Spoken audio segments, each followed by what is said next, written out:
여러 제자를 거느린 어떤 영혼의 스승은 매일 아침 제자들에게 선과 미, 사랑의 본질에 대해서 이야기했습니다. 어느 날 아침 그가 말을 막 시작하려고 하는데 새 한 마리가 창가에 앉아서 지저귀기 시작했습니다. 새가 잠시 동안 지저귀는 동안 사람들이 모두 그걸 들었겠죠. 그리고 새는 금방 사라졌습니다. 그러자 스승은 일어나서 말했습니다. 오늘 아침의 이야기는 끝났습니다. 새가 지저귀는 것이 다 말하고 다 보여줬다는 그런 뜻이죠. 맑게 씻긴 새봄의 첫 주일입니다. 사순절 셋째 주일이지요. 오늘 같은 주일에는 무슨 말이 필요할까요? 그냥 조용히 천재에 가득 찬 창조의 대극장을 보면서 주님을 묵상하시라고 하고 싶습니다. 그래도 무언가 하나님 말씀을 듣고 싶다면 주의를 집중하여 주의 뜻에 한번 귀를 기울여 보십시오. 이 사순절 사실은 회개에서부터 시작한 절기예요. 죄의 수요일, 죄를 뒤집어 쓰며 하나님께 회개함으로 시작하는 이 사순절 기간을 지나면서 주님은 오늘 우리에게 회개하라는 말씀을 주십니다. 예수님을 영접하고 한번 거듭났으면 더 이상 회개가 필요 없다는 사람들이 있습니다.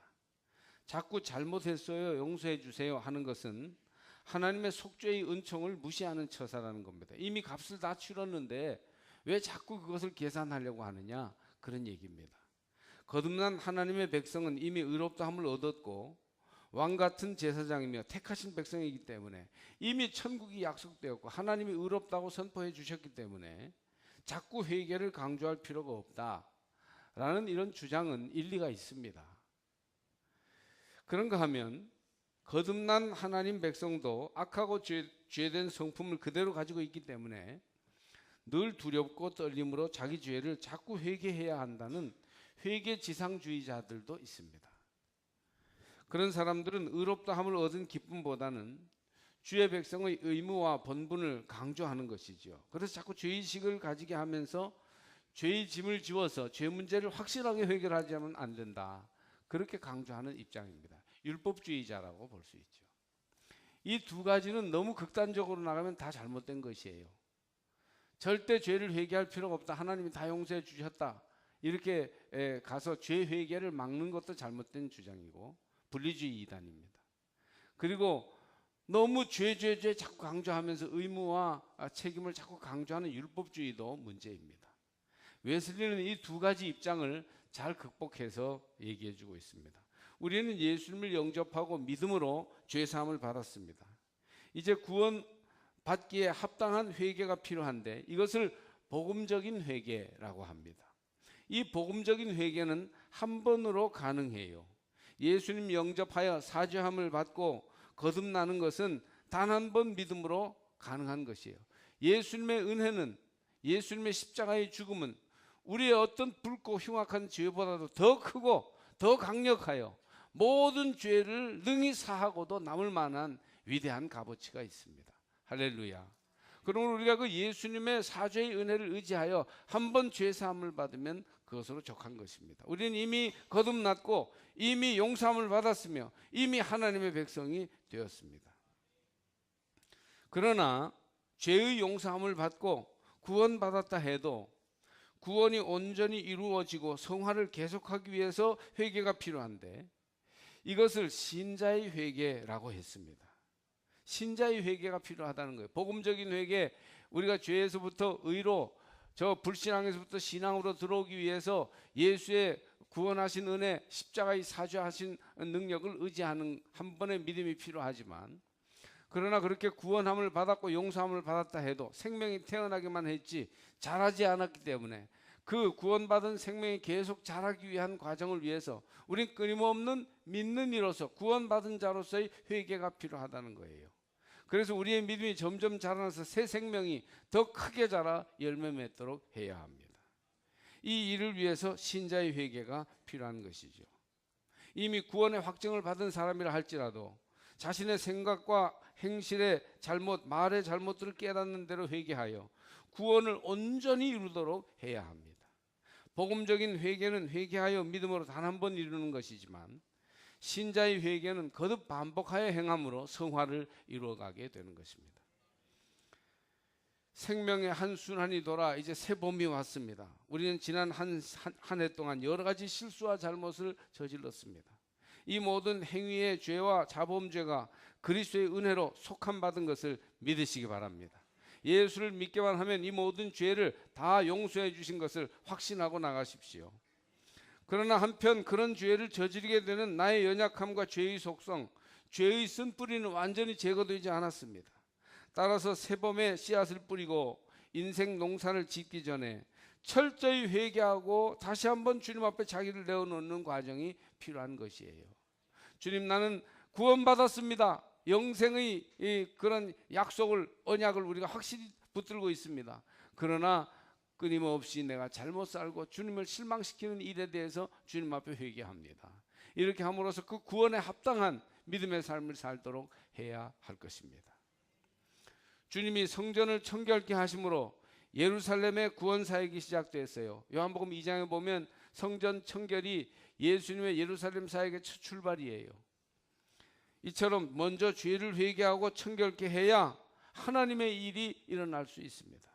회개 없이 공을 세우고 회개 없이 업적을 쌓고 회개 없이 집을 지어도 다 헛된 것이어서 나중에는 이 집을 허물라는 주님의 수상 같은 말씀을 들어야 할 것입니다. 많은 성도들이 아직도 회개라고 하는 깊은 강을 통과하지 않고 또 구원받은 자로서 신자의 회개를 끊임없이 수행함으로 성화의 삶을 신실하게 걸어가지 않는 채 믿는 줄로 착각하고 있기 때문에 악하고 잘못된 열매들을 많이 맺게 되는 것입니다. 우리가 사순절에 가져야 할 회개의 자세가 스스로 죄 있다 하는 믿음의 자세입니다. 세상에는 두 종류의 사람이 있는데 스스로 의롭다 하는 죄인들과 스스로 죄 있다 하는 의인들입니다. 보십시오. 내가 뭐 잘못한 게 있느냐? 나는 아무것도 잘못한 게 없다 하는 사람들은 대부분 죄를 모르는 진짜 죄인들입니다. 그러나 하나님 앞에서 나는 죄인입니다, 나는 잘못했습니다 하는 사람들은 이미 구원받은 하나님의 거룩한 백성들, 의인들인 것입니다. 사람들은 죄를 인정하기 싫어해요. 죄를 인정하고 그것 때문에 근심하거나 고민하거나 슬퍼하는 것을 패배라고 생각합니다. 죄를 인정하고 회개하는 것은 자존심 상하는 일이요, 죄 짓는 일보다 더 비참하다고 생각합니다. 그러나 성서는 죄를 인정하고 죄 지은 것을 죄인 줄 깨닫게 될 때 진정한 자유와 기쁨과 복이 임한다고 가르쳐 줍니다. 세상 근심은 심령을 상하게 하고 몸의 건강까지 해칩니다. 세상 근심은 정말 힘든 일이어서 사망으로 이르게 합니다. 케르케고르는 인간의 실존적인 번뇌로 인한 절망이 사망에 이르는 병이라고 말합니다. 동물은 절망할 줄 몰라요. 인간만이 하나님의 모형이어서 영원을 바라보며 꿈꾸지만 그 자신의 죄가 영원에 이르도록 하는데 방해물이 되고 장애가 된다는 걸 알고 절망하는 것이에요. 이런 실존적인 절망 앞에서 인간은 근심 걱정하며 고민하며 하나님께 나아갑니다. 인간에게만은 절대하신 하나님께 나아갈 수 있는 영혼을 향한 꿈이 있어요. 믿는 사람, 구원받은 사람, 예수를 의지하는 사람일수록 더욱 죄에 민감합니다. 작은 죄라도 아파하며 하나님 앞에서 고민하는 것이에요. 이것이 사실은 우리를 사망에 이르게 하는 것이 아니고 우리로 하여금 근심하게 함으로 생명에 이르게 하는 참된 길이 되는 것입니다. 오늘 본문은 세상 근심은 사망을 이루는 것이지만 한 가지 근심은 해도 좋은데 회개하기 위해 죄를 깨닫고 근심하는 것은 해도 좋다. 그것은 생명에 이르는 것이다. 그렇게 말씀합니다. 패배나 불행이 아니라 죄로 인한 근심은 알고 보면 정말 복된 것입니다. 하나님의 뜻에 맞는 근심은 회개를 가져오고 열정과 의분과 두려워하는 마음과 그리워하는 마음과 바르게 함을 가져오기 때문에 구원을 이룬다고 가르쳐 줍니다. 거룩해지기 위해서, 영적 존재로 거듭나기 위해서 끊임없이 고민하고 씨름하며 자기 자신에 대해서 절망하여 드디어 성령 안에서 하나님의 현존을 바라보는 데까지 이르게 되는 것이에요. 사순절이 여러분에게 죄를 고민하고 죄를 고백하며 죄를 뿌리 뽑아 하나님 앞에 내던지는 그런 진정한 구원의 자리가 되시기를 바랍니다. 죄를 깨닫고 고민하는 것은 참으로 아름다운 믿음의 태도이며 죄 때문에 눈물을 흘리며 기도하는 것, 가슴 아파하는 것은 성도의 마땅한 본분입니다. 이때 거룩한 열정이 생기는 것이에요. 이때 잘못을 버릴 수 있는 힘을 얻게 됩니다. 죄에 대하여 깊이 근심하며 마음 아파할 때 주님을 향한 새로운 사랑을 발견하게 됩니다. 이때 내면이 진정으로 변화를 이루게 될 것입니다. 바르게 회개하면 깨끗해져서 바르고 새롭게 살 수 있는 길이 열리는 것이에요. 많은 성도들이 진정한 회개가 없이 신앙생활을 건성으로 하기 때문에 참된 변화와 거룩의 열매를 맺지 못한 채 성화의 삶을 살지 못한 채 살아가는 것입니다. 하나님 뜻대로 하는 근심은 후회할 것이 없는 구원에 이르게 하는 회개를 이루는 것이요. 오늘 이 10절 말씀이 참으로 중요한 말씀이에요. 이 말씀은 하나님 뜻에 맞게 근심하여 그분에게 합당한 회개를 할 수 있음을 보여줍니다. 본문이 말씀하는 하나님 뜻에 맞는 회개란 무엇이겠습니까? 하나님 뜻에 맞는 회개는 먼저 하나님께 대하여 회개하는 것입니다. 사람에 대하여 내가 뭘 잘못한 것 또는 어떤 이 땅 위에서의 모든 잘못은 다 상대적인 것인데 그것을 하나님의 기준으로 봐야 한다 하는 것이지요. 하나님의 의, 하나님의 옳다 하심에 비추어서 어떻게 살아왔는가를 돌아보면서 회개하는 것이 하나님 뜻에 맞는 회개입니다. 많은 사람들이 상대적인 어떤 기준으로 자기가 이제 죄가 없다, 자기는 괜찮다 이렇게 생각하는데 하나님의 기준에, 엄격한 기준에 보면 그 속에 회개할 거리가 많이 있는 것이에요.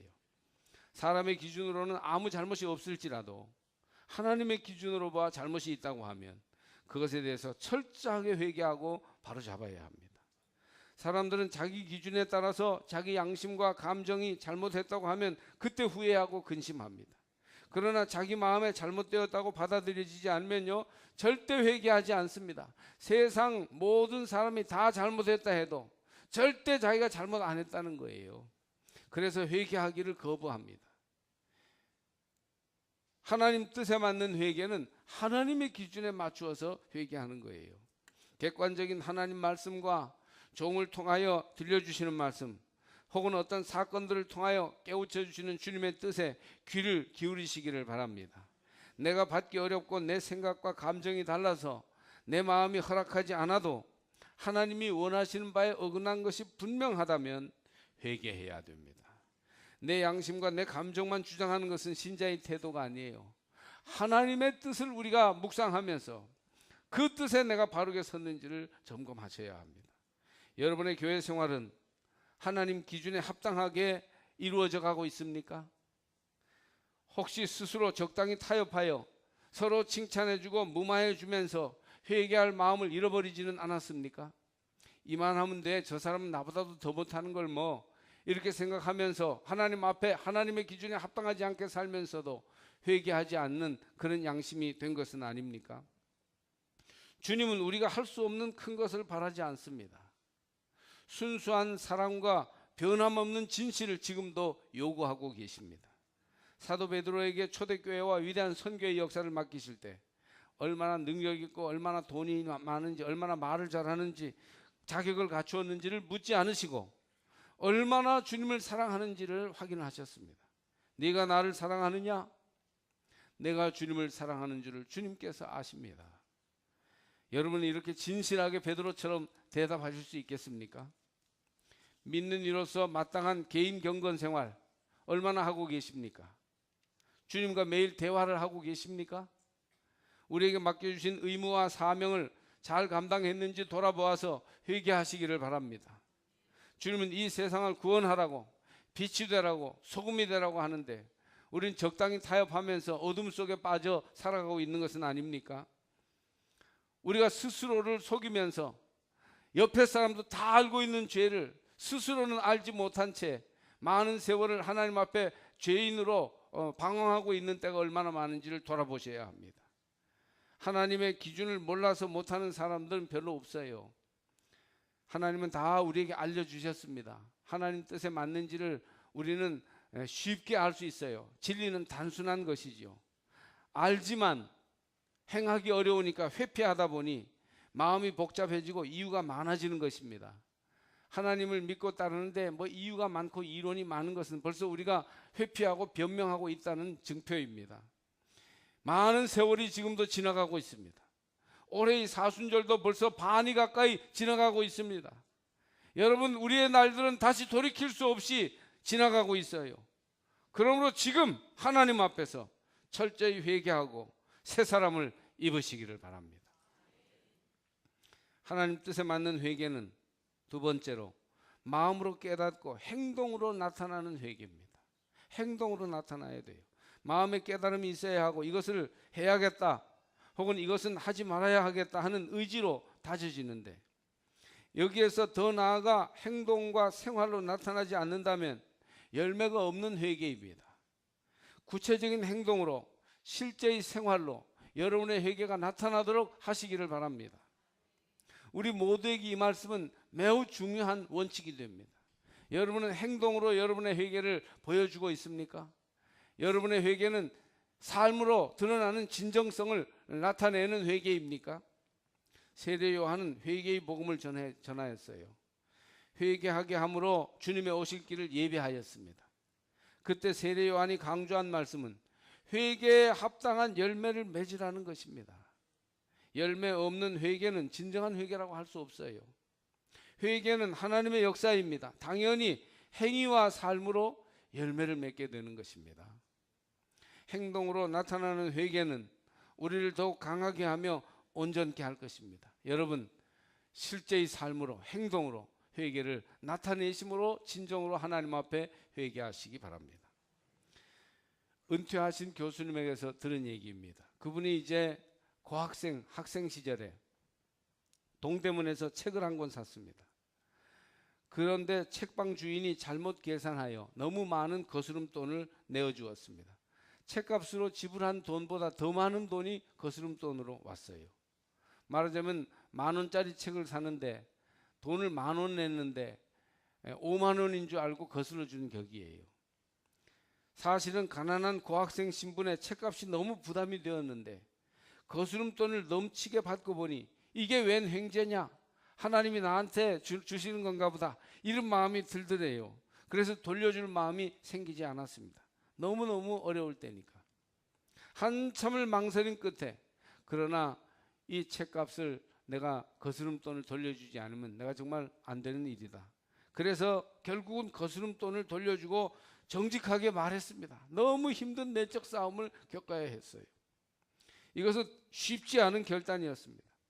그런데 당장은 손해를 본 것 같았지만 자기가 행위로 잘못된 것을 바로잡자 얼마나 담대함과 용기가 생기는지, 그 후에 고학생 생활을 견디면서 자기가 이렇게 당장 내 손에 들어온 돈을 거부하면서 공의를 지켰다는 이 자신감이 얼마나 힘이 되는지 모르겠더라 하는 것입니다. 여러분, 행위로 죄를 고백하고 나가시기를 바랍니다. 그러면 하나님의 은혜와 새롭게 하는 날을 우리가 만나게 될 것입니다. 자신에 대하여, 다른 사람에 대하여, 자기 일에 대하여 행동으로 회개가 나타나도록 합시다. 잘못된 습관이나 버려야 할 행위들을 반복하고 있다면 회개하십시오. 그리고 거기에서 떠나십시오. 그때 진정한 자유와 평안과 복이 여러분에게 임할 것입니다. 다른 사람에게 대하여 잘못 행하고 있는 것이 생각난다면 사순절 기간에 주님의 십자가에 그 잘못을 못 받고 회개하여 바꾸시기를 바랍니다. 죄가 아무리 여러분을 편하게 만들고 달콤하고 그 죄가 여러분에게 쾌락을 준다 할지라도 해충 보듯이 진저리를 치며 떨쳐버려야 합니다. 그 달콤한 죄가 여러분의 영혼과 인생을 죽이고 있기 때문입니다. 요즘 우리 사회에 미투 운동이 거세게 일어나고 있습니다. 나도 당했다, 나도 그런 일이 있었다, 고발함으로 참여를 촉구하는 운동이에요. 논란의 여지가 있어요. 한편으로는 이렇게까지 선생님, 웃 어른, 상급자를 자기도 같이 해놓고 까발리면 어떡하느냐 이런 염려하는 사람도 있지만, 저는 우리 사회에 한 번은 이런 과정이 필요하지 않은가 조심스럽게 인정하고 싶습니다. 그동안 죄를 죄로 여기지 않고 마치 자연스러운 욕망의 표현이요, 인생 사는 재미이며 멋이라는 식으로 방치하는 분위기가 있었습니다. 그러나 권력자, 윗사람이라는 이유로 치욕스러운 성추행과 성희롱을 일삼는 죄를 이 사회는 회개하고 나가야 합니다. 건강한 사랑, 동등하고 평등한 협력관계, 억압이나 일방적인 가슴앓이나 피해가 없는 건강한 사회를 지지합니다. 그리고 이 모든 죄에 대하여 우리는 이 사순절에 철저히 하나님 앞에 내려놓고 나가야 합니다. 여러분, 행동으로 회개 보여주시기 바랍니다. 그런즉 누구든지 그리스도 안에 있으면 새로운 피조물이라. 이전 것은 지나갔으니 보라 새 것이 되었도다. 고린도후서 5장 17절 말씀입니다. 사도 바울은 같은 서신 고린도후서에서 그리스도 안에 있으면 새로운 피조물, 새로 지음받은 사람이 된다고 말씀해요. 그런데 새 것이 되려면 이전 것은 지나갔으니 라는 말이 중요해요. 이전 것이 지나가는 것이 진정한 회개입니다. 개가 그 토한 것을 도로 먹는다면 더러움을 벗지 못한 것이에요. 사람이기 때문에 한번 넘어질 수 있습니다. 죄 지을 수 있어요. 그게 잘했다는 건 아니지만 실수할 수 있단 말이죠. 그러나 회개한다면, 우리가 진심으로 회개했다면 다시 넘어진 말뚝에 걸려 넘어져서는 안 될 것입니다. 그러므로 회개는 인격이 새로워지는 회개로 나가야 합니다. 예를 들어 부부 사이에서 어떤 한편이 못할 짓을 상대 배우자에게 했다면, 그것을 회개하고 잘못하고 뉘우쳤으면 다시는 그 짓을 하지 말아야지. 뉘우치고 얼마 지나지 않아서 또 그런다면 그것은 진정한 회개라고 할 수 없는 것이지요. 이 사순절의 주의 말씀은 우리를 회개의 강가로 인도합니다. 그리스도의 보혈로 씻김을 받아 인격이 새로워지시기를 바랍니다. 우리를 새롭게 하려는 그리스도 한 분뿐이십니다. 주님의 십자가의 은혜만이 인간의 죄를 씻고 진심으로 정결케 할 수 있습니다. 보라, 하나님의 뜻대로 하게 된 이 근심이 너희를 얼마나 간절하게 하며, 얼마나 변증하게 하며, 얼마나 분하게 하며, 얼마나 두렵게 하며, 얼마나 사모하게 하며, 얼마나 열심 있게 하며, 얼마나 벌하게 하였는가. 너희가 그 일에 대하여 일체 너희 자신의 깨끗함을 나타내었느니라. 한 제자가 광야에서 생활하는 스승을 찾아갔습니다. 그는 하나님께 자신의 숨은 죄를 회개했지만 하나님이 그 회개를 받아주시어서 죄를 용서해 주실지 염려되어 스승에게 물어보았습니다. 그러자 스승이 그에게 반문했어요. 제자여, 자네는 옷이 찢어졌을 때 그것을 버리는가? 제자가 대답했죠. 아닙니다. 그것을 다시 수선해서 입습니다. 그러자 스승이 말했습니다. 우리가 옷에도 그렇게 신경을 쓰는데 하나님이 자녀에 대해 깊은 관심을 보이지 않으시겠는가? 회개하면 정결해지고, 회개하면 용서받습니다. 회개하면 그 인격을 고치게 됩니다. 우리는 회개해야 살아요. 죄와 사망의 법에서 해방되지 못한 우리가 회개해야만이 하나님이 우리를 참으로 살려주십니다. 회개한 인격을 주님은 기뻐 받으시는 것입니다. 그러므로 사랑하는 성도 여러분, 하나님 앞에서 행동으로 인격적으로 나타나도록 이번 사순절에 회개하시기를 바랍니다. 자신에 대해서, 다른 사람에 대해서, 자기 일에 대해서 행동으로 회개가 나타나도록 하셔야 됩니다. 그러므로 우리는 이제 이 사순절 기간에 평안을 전하고 축복을 말하기 전에 회개를 요청합니다.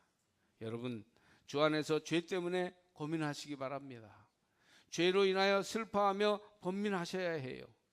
죄를 짓고도 죄인 줄 모르고 항상 죄를 범하면서 죄 가운데 있으면서도 멀쩡하게 생긋생긋 웃으면서 아무런 죄에 대한 아픔이 없이 지나가는 것은 죄에 죄를 더하는 태도예요.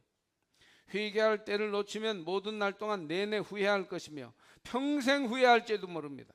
이번 봄, 이번 사순절이 회개하라고 부르시는 성령의 요청이 있는 기간임을 깨달으시기를 바랍니다. 지극히 작은 것부터 회개하여 바꾸어 보십시다. 너무나 당연히 여겼던 죄들, 사랑하는 사람을 고통스럽게 했던 잘못들을 뉘우치기 바랍니다. 사순절은 회개에서 시작되고 회개로 진행되는 절기이므로 회개에 합당한 열매를 맺을 때 우리는 참으로 부활의 기쁨을 맛보게 될 것입니다. 주님의 십자가 앞에서 이러한 회개의 근심이 여러분 속에 간절하게 생겨나서 하나님 뜻에 맞는 회개가 여선교회에서, 남선교회에서, 청년회에서, 교회학교에서 모든 부서와 기관 속에서 일어나기를 바랍니다. 어떤 집사님이 예수님과 대화를 나눈다고 하였어요. 그래서 목사님이 그를 면담했습니다. 집사님, 정말 예수님과 대화를 나누십니까? 그는 네 라고 짧게 대답했습니다. 목사님은 고개를 끄덕이면서 말했습니다. 집사님, 다음에 예수님을 만나면 지난 주일 제가 예수님께 고백한 죄가 무엇이었는지 가르쳐 달라고 해보십시오. 며칠 후 그 집사님으로부터 연락이 왔어요. 목사님이 만나서 물어보았습니다. 그래, 예수님이 무엇이라고 하시던가요? 그 집사님은 따뜻한 목소리로 말했습니다. 그분이 목사님의 죄가 기억나지 않는다고 말씀하셨습니다. 여러분, 사실 뭐 그 집사님만 대화하는 거예요. 우리가 진심으로 기도하면 우리 모두가 하나님과 대화하는 것이죠. 정말 예수님이라면 그렇게 말씀하셨을 거예요. 목사님의 죄가 기억나지 않는다. 주님은 우리의 죄를 기억하지도 않으십니다. 그러므로 회개하고 자유케 됨을 맛보며 하나님의 은총의 날이 여러분 가운데 임하시기를 축복합니다. 내가 지금 기뻐함은 너희로 근심하게 한 까닭이 아니요 도리어 너희가 근심함으로 회개함에 이른 까닭이라. 너희가 하나님의 뜻대로 근심하게 된 것은 우리에게서 아무 해도 받지 않게 하려 함이라. 9절 말씀입니다. 회개하면 참된 구원이 있고 영생과 평안이 임하니 여러분 회개하고 새로워지십시다.